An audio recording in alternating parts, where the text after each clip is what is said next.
Hey guys, my name's Reason and I'm a Grandmaster player. If you watched our last video, you know that anticipating when the enemy will use their ultimates is the most important skill in the game. In this video, I'm going to expand on that and teach you the signs that most heroes give off before using their ult, and how to predict the use of all ultimates. If you're interested in these types of guides, our website at GameLeap.com has hundreds of them made by top 500s and professionals. Consider taking your game to the next level and checking it out after the video. Remember that good ultimate tracking ties in very closely with good shot calling. So if you learn how to be an excellent communicator in your games by possibly following our communications guide that we released not too long ago here, it will really help you with communicating to your teammates about the ultimates, which will add to the effect of the hard work you put in.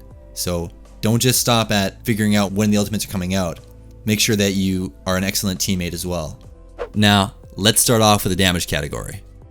Ashe players will often use Bob to clutch out fights, especially if their tanks can no longer contest or push the payload. Bastions will generally ult after your shield is destroyed or else flank. Note that Bastions can rocket jump during their ult to get high ground. Doomfists will go extremely deep into your team and use all of their cooldowns since they can use Meteor Strike to escape. Genjis will dash straight up in the air since they get an automatic reset upon popping their ult. Since Hanzo's so often combo with Zarya's, predicting her ultimate is half of predicting Hanzo's, but when Hanzo's play on their own, they will often separate from their team a little bit to try to shoot their dragons through a wall to cut off your front line from support. Junkrats will disengage from the fight and go hide somewhere safe before popping tire since their bodies become defenseless during it. If an enemy McCree is missing, be suspicious. They may be flanking behind your team on high ground to set up a strong high noon. Maze will sometimes walk into your entire team in what would otherwise be an extremely risky move that would force her into cryo in an exposed position. Pharahs will flank or use aerial cover to survive long enough to get their barrage off.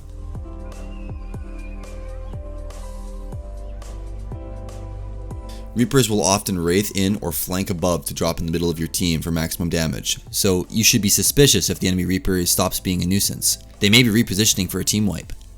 Similar to Reaper, soldiers may try to get behind your team to negate your shield's utility and frag out. If your team has a diva, she may start to be focused very heavily when the enemy team are trying to set up for a visor. Sombras will often translocate above your team decloaked before EMPing. Note that Sombras make a noise when they decloak, so if you're playing Zenyatta, you can react to EMP and pop your trans if you have it, saving your team.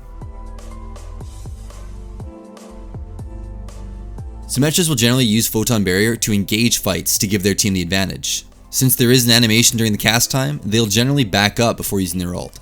Note that you can see Symmetras move their hands when they select their ult. Molten Core is often used in tight chokes or to stop payloads, so expect it to come out in those situations.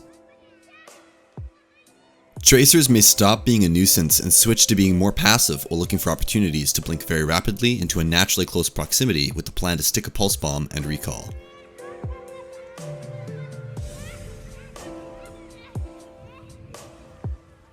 Infrasights has two main uses in high level play: scouting enemy attack angles and dueling the enemy Widow, sometimes used as counter sights. The Widow that pops sights last will have a brief window of opportunity where she has her ult up but the enemy's just expired, giving her map control and forcing the other Widow to disengage or risk dying to an easy headshot. Let's talk about main tanks now.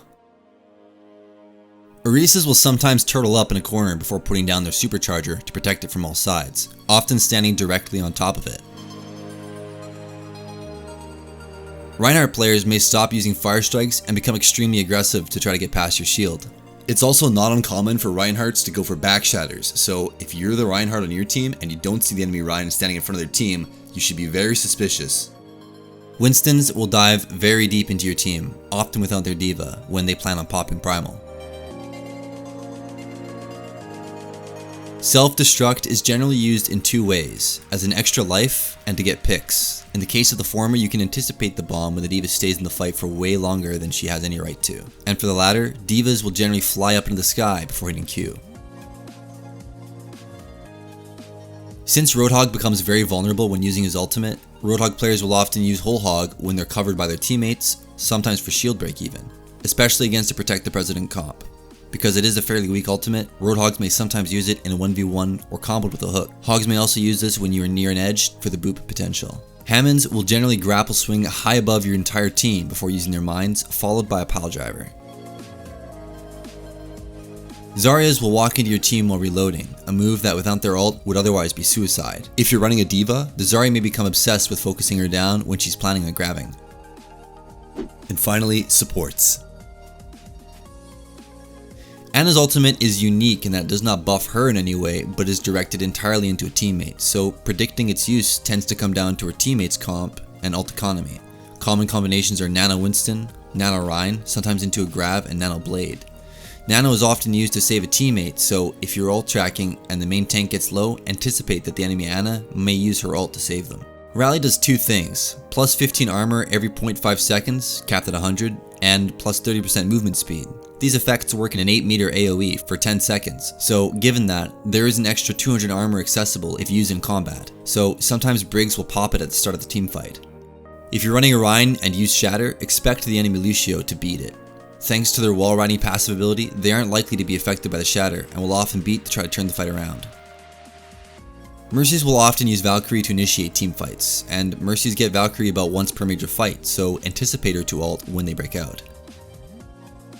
If you get a Moira low and continue to threaten them, they may sometimes use Coalescence to gain access to the passive self-healing it grants. Generally, Zenyatta's will use their ultimates reactively, but in a matchup against Sombra, they may play somewhat away from their team to ensure they block line of sight to the EMP, as this can be argued to be a more consistent play than trying to react to the audio cue. A general tip for predicting ultimates is the timing of fights. If you're coming up on the last fight, meaning less than like 45 seconds until overtime, or if the payload is getting close to capping, you can expect the enemy team to be throwing out all of their ults. As well, sometimes ults will be used to stop momentum. An example of this is on 2CP after the attackers cap first. They're probably going to try to snowball into second. Sometimes the defending team may use their offensive ults to buy time for the respawns, and to allow their teammates to get set up. So try to anticipate this. It's so important and will drastically improve your win rates. You know, I remember Siegel saying in a video, I think maybe about a year ago now, back when Overwatch was relatively new, that he kind of wished ultimates were less powerful. And he said that because they're overpowered. Ultimates are just, in general, such a strong factor in every game. You know, if you look at the statistics for Overwatch League games on King of the Hill control maps, the team that wins the first fight, I believe it was like 80% of the time or something ridiculously high, they would win that entire round just off of winning the first fight because they'd have ult economy over the enemy team. That's a flaw in the game mode for control, but it also is very telling of just how strong ultimates are. I feel like people don't track ultimates or pay attention to ultimates enough in lower leagues because it's hard. It takes a conscious effort to predict ultimates, especially if you're somewhat new to the game and don't necessarily know what to look for, and it takes work. But I'll tell you what, if you're willing to put more work in than the other people in your league, well, guess what? You're gonna go to the next league up. Put the work in. Learn these tips. Go over this video again if you have to, come back to it. Try to memorize all these signs when someone is going to ult. You should have a gut feeling when you see them moving this way that they're gonna ult. You should be able to react to it before you maybe even consciously realize with practice. As I said in the last video, tracking ultimates, it's a difficult skill. So it may take a while to memorize all these signs and from there track ultimates, but keep putting the work in and you'll get the same results out. So